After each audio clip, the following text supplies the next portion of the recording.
Thank you so much about coming over to my business and for me to give you an overview of what has happened. My name is Mohlalefi Moteane. I'm a vet, actually, who joined government civil service in 1974. And I had a passion about the wool and mohair sector. But I worked there as an investigative veterinarian, a pathologist, until I left. And when I left, I was already at the head of the department. When I left, I got into private practice. Now, one of the activities as a private practitioner was still the attachment into the wool and mohair sector. One of the reasons I got attached to this sector, I had a passion for, is that I'm about a fourth generation beneficiary, that I could say, into this sector. My great-great-parents, grandparents had wool, sheep, merino sheep, and Angora goats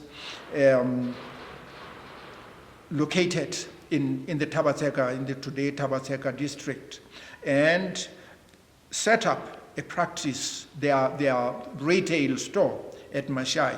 And it is this retail store that was inherited by the subsequent generations, and then I picked it up from there.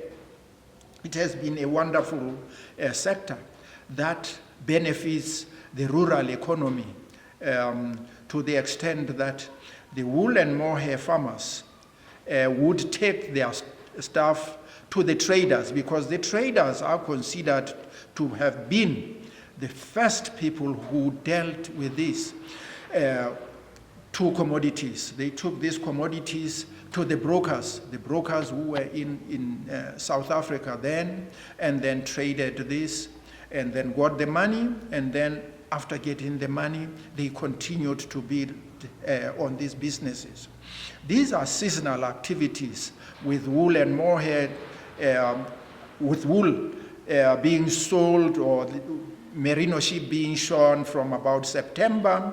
In the past, they would go from September to about March, and then the Angora goats being shorn from about April, maybe to about June, July. Towards the 80s, I decided to opt into private practice. And in addition, I also decided to build my own wool sheds.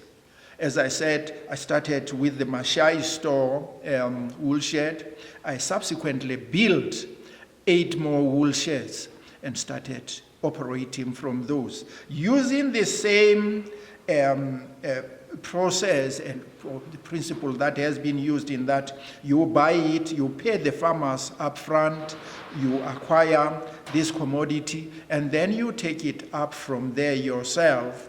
And how much are you charging per kg? Or you paying per kg? It depends on the market. You've got to be able to preempt what the market, in other words, you have to be in contact with the market for you to have a basis for saying, I'm paying this per kilogram. But government of Lesotho regulated this because it is the one that granted licenses for these brokers, so for the wool sheds.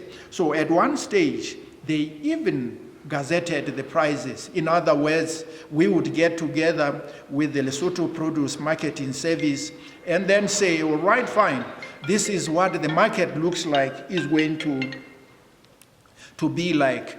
And therefore, using the current interest rates, transport charges, etc., we believe that a kilogram could be bought from the farmer at this price. And these prices would be gazetted. There would be a gazette that comes out from government to say, you all traders, everywhere, irrespective of where you are in the country. You pay this much for a class of A, you pay this much for locks, you pay this much for BKS, etc., depending on the classes. So the process was consultative, are you saying? The process, indeed, no question about that. It has always been a consultative process about. But tell me about now. New regulations are in place and there are claims that businesses are suffering. It is very unfortunate for government of Lesotho to have gravitated to this situation because, number one, the process was not consultative. It was decided by government out of something that I can never argue for, because this policy direction was not informed by any study whatsoever. There was no information. We argued as traders that, no, look, let us do a quick study to be able to inform us that, yes, indeed, we can change and then create the new legislation.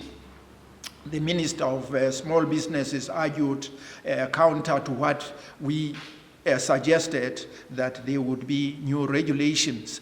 These new regulations coming in post the Chinese project and the Chinese entrepreneur losing a case with the farmers where he had taken the farmers into court to the extent that all their produce for the 2017 should be taken to Tababusiu. And then, of course, the verdict was there has never been any connection whatsoever between him and the producers. And in any case, the producers had never taken that decisive decision to the extent that now they change their process and use a local broker.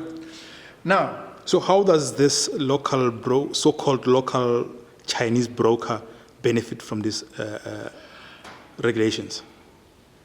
He benefits from this in the sense that he is the only broker so far. So he is the only one who has this monopoly of the others cannot have. You, as one of the oldest traders, were you denied a chance to have a license? Not of brokering, because to operate as a broker, you require a lot of liquidity.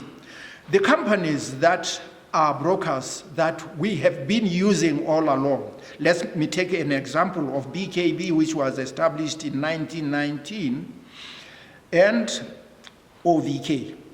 The brokers have to be highly liquid. Were they denied? Activities. They have recently been denied. They have no licenses to come and operate, despite the fact that these are people who have known this business. These are the businesses that know the environment. Yes. Last one. Yes. How has your own business as a trader suffered? You've invested money, paid farmers already? Absolutely. As you can see the bales behind me, I have paid the farmers. As I said, as I procure these two commodities, you pay the farmer up front and you take that risk, because at that time you don't know what the markets are going to behave. So you take this. Is it in your hands now? The interest rates in the banks, you have got to take that. So I have taken this risk. I've paid the farmers up front, and I have this now bales that you see behind me that I don't know where to dispose of, because it is illegal for me to attempt to export this wool. I cannot export it because I would not be given, in accordance with the new regulations, I cannot acquire any export permit, because in accordance with the new dispensation, legal dispensations, this has got to be auctioned internally. Where does it have to be auctioned?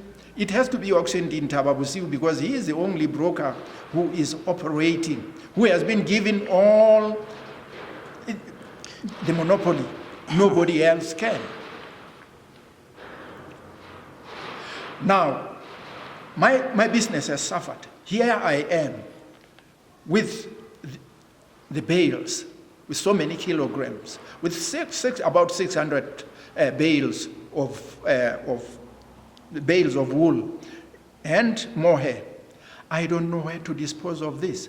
So what did I do? I had to lay off staff, about 100 employees that I have, including those in my wool sheds that I have in the mountains of Lesotho, in Mpagi, in Mashai, in Khohlontsho. I have had to lay off that staff. So these are the people who have lost jobs. Not only have I done so, but other traders have similarly had to lay off staff. And as per the latest statistics that we had, we estimate that 2,360 employees at the different traders' wool sheds have lost their jobs. Now, that doesn't make sense to say we can lay off 2,360 people. We can also stop the businesses from continuing. In other words, pay the farmers for the produce that they bring to us, because these wool sheds now cannot continue. How, you will ask me, why can you not take this to Thaba Bosiu? No. Yeah, why not? Why not? We asked some of our traders to say, let's go and see if we can dispose of this stuff in Thaba Bosiu. We took it to Thaba Bosiu, and the broker there says, I'm sorry. Broker informed us that he could not accommodate the traders. Why? Because he didn't have the money to do so. In other words, he had even now positioned himself now as a buyer. So I cannot take this stuff to Thaba Bosiu. What has been happening in the past is that, which was, of course, very advantageous for the traders, is as I take this, if I take this to any of the brokers that I have mentioned to you earlier, he gives me an advance payment based at so much per kilogram. That allows the trader to come back into Lesotho to continue with the trade and to continue with the engagement of his employees. In other words, to pay them on a monthly basis or on a weekly basis or on a daily basis. So it allows him to continue. But if I took it to Thaba Bosiu, that would not happen. It would mean that I have my produce that is stuck there before he can dispose of it.